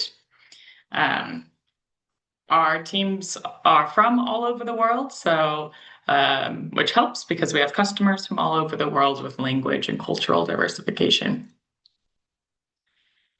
Just a little bit of a global footprint. So where you see the blue and the yellow are where we have in-country distributors or agents. And then last year, as a scale, we delivered products to 130 countries, all lower, middle-income countries around the world. And so we work historically a lot in the essential medicines and in infectious diseases, and in the last few years have really put a lot of investment from our own company, self-funded, into building out our non-communicable disease work with the goal of kind of addressing the barriers in NCDs so that simplification of procurement processes, ensuring quality. Unfortunately, especially cancer medicines are expensive, which means there's incentive for people to counterfeit them. And so especially in these spaces, it's important to have quality guarantees. Also working to make sure there's transparency along the supply chain. So products are really expensive because they go from the supplier to a distributor, to a distributor, to a distributor, and that can have 30% of markups at every single partner. And so part of our goal is also to be able to shorten that from the supplier to the customer, and keeping cost savings from the supplier that we negotiate actually to reaching the patient.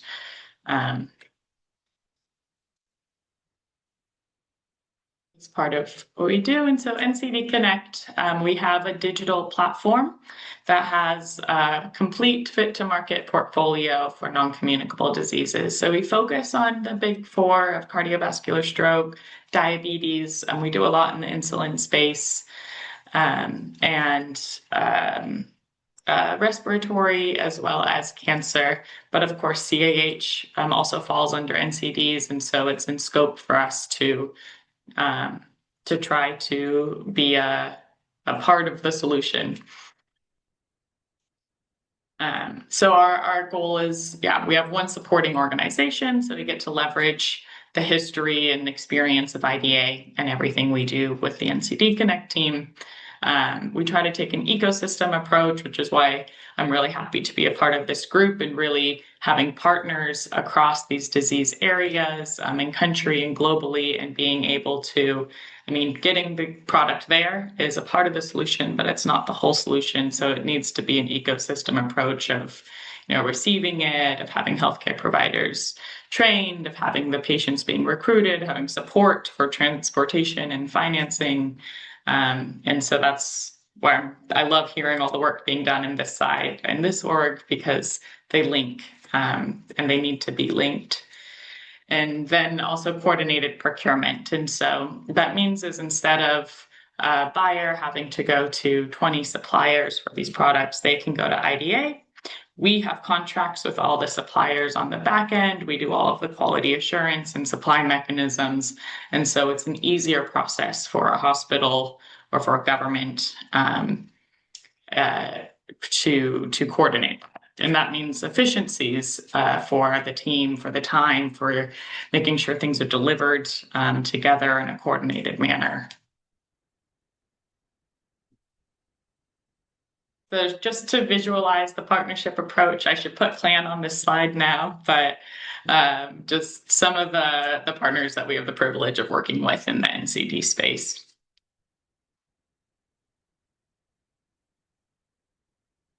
And these are some of the suppliers we work with. So you'll see a kind of a combination of generic suppliers as well as innovative. So we also work with Pfizer and Sanofi, Novo Nordisk. We work with Bristol Myers Squibb. So our goal is to both have access to some of the generic products that should be available, are on the EML for decades, are made really cheaply. HC and FC really fall into that. They're affordable.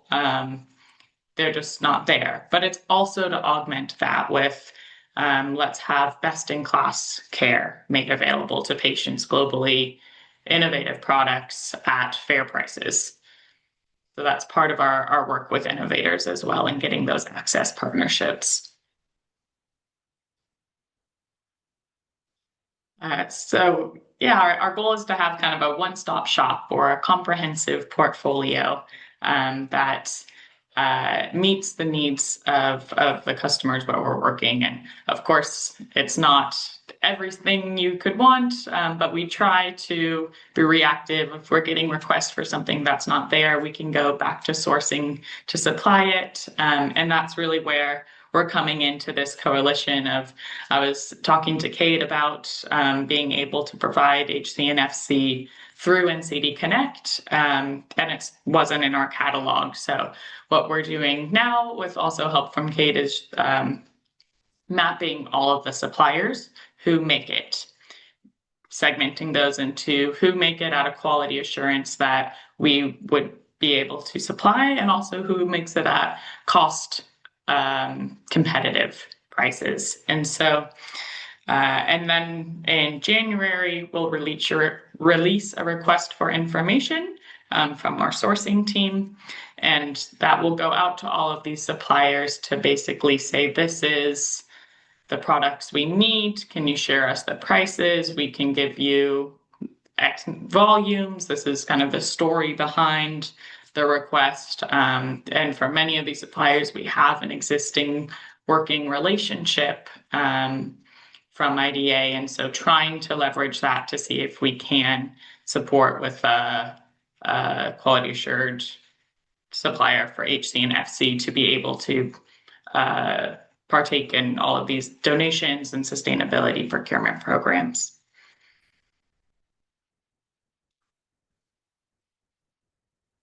Again, I won't go into all of the details, but the right side of the slide is just all of the organizations that we're audited by, just to demonstrate, all of the good manufacturing practices, the good supply practices, the quality, the assurance that comes behind all of them. Also our sustainability audits, as we also track the CO2 emissions across the supply chain, and those elements. The one I'll highlight, because we're quite proud of, is the Echo Humanitarian Procurement Center. And because we are a nonprofit in a world of commercial partners in supply chain, we're actually the only European-based organization to have this. And it's the EU certification that we can supply products to humanitarian organizations. So this includes emergency responses in Gaza and Syria and Ukraine. And we work closely with the WHO on a lot of projects in those spaces. I think there was one highlighted, but for instance, we're also working with the WHO on supply of insulins to Gaza at the moment. It's that type of project we get to do with this certification.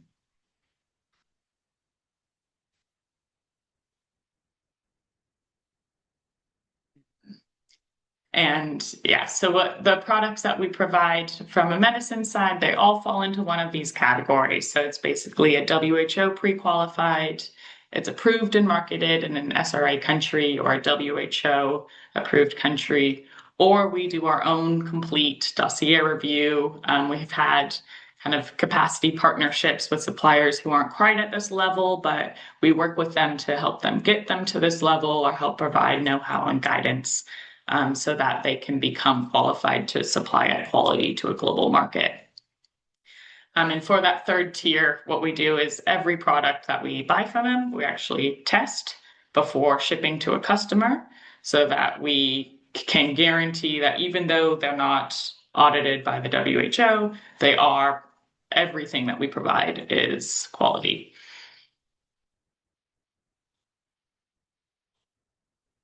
It's just an overview of kind of how big the catalog is. I'm happy to share the PDF of all the products if anyone's interested to see it. But across cancer, cardiovascular, stroke, diabetes, and respiratory, we have a total of about 150 SKUs, meaning like for cancer, 33 products, but 71 SKUs is because there's like 5 different strengths and formulations of fluorouracil or cisplatin. And so it's this one product, but a bunch of different formulations of them.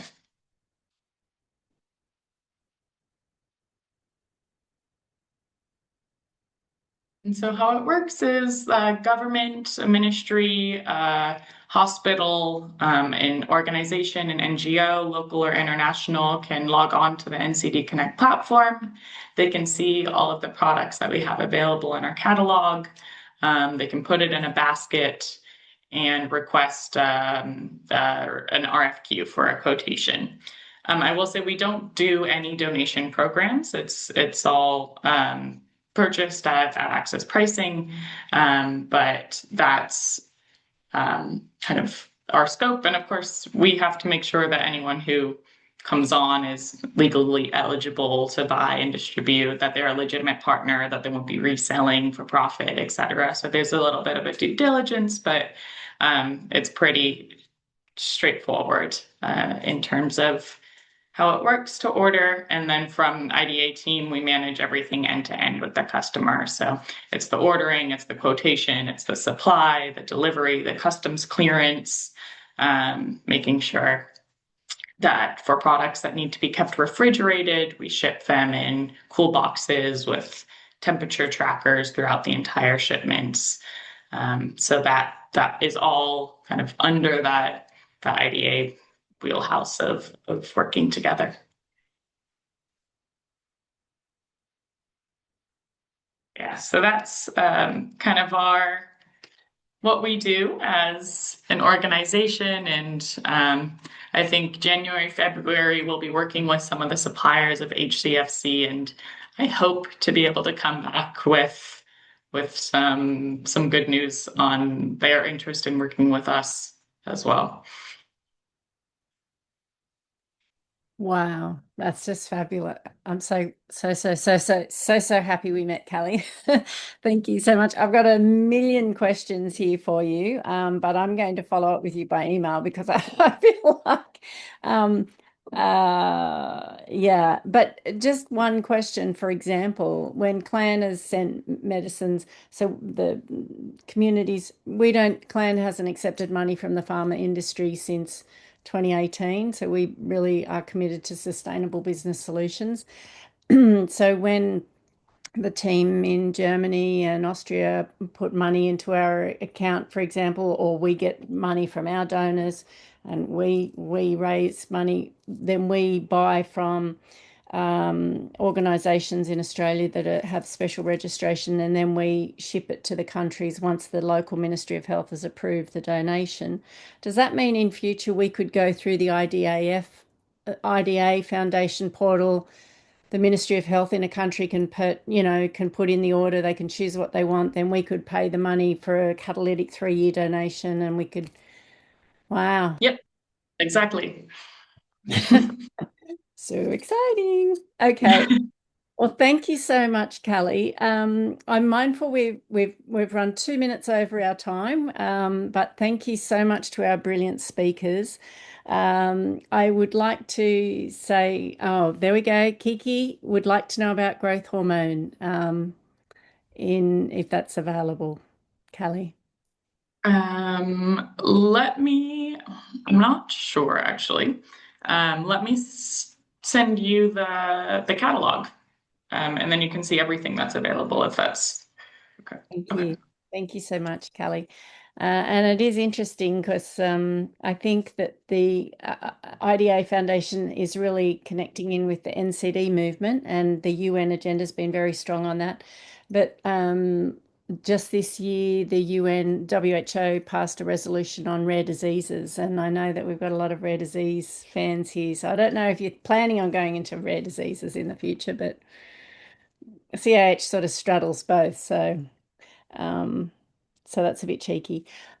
Just before we close, I'd like to say that our round 8 community development grants are open. We'll be announcing the winners at the UN Women event in March. So grant applications are open until the end of February. So we really welcome applications. And Dr. Walesi, we might receive one from Vanuatu, or we might receive one from Ethiopia. We're really keen. We've got to get to 40 countries by 2030, so we're on a mission. So send those applications in, people. Thank you, everyone. Callie will be following up with questions.